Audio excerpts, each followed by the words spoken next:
News, good vibes. Oy, Lightmates ako, good news sa po tayo. Namayagpag ang husay ng Team Pilipinas sa katatapos lamang na World Skills ASEAN 2025 na ginanap po dito sa bansa.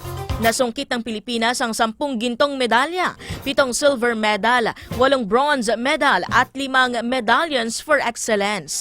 Matamis ang tagumpay na ito dahil noong 2004 pa noong huling nakasungkit ng ginto ang bansa.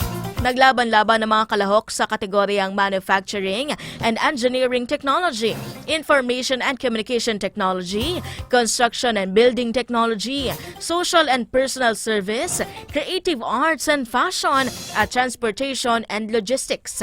Dinaluhan ni Senate Majority Leader Senator Joel Villanueva ang naturang kompetisyon kung saan binigyang diin ito ang kahalagahan ng skills at skilled workers para sa bansa at sa ekonomiya. Ibinahagi rin niya ang kahalagahan ng skill certificates para sa mga trabaho sa ASEAN.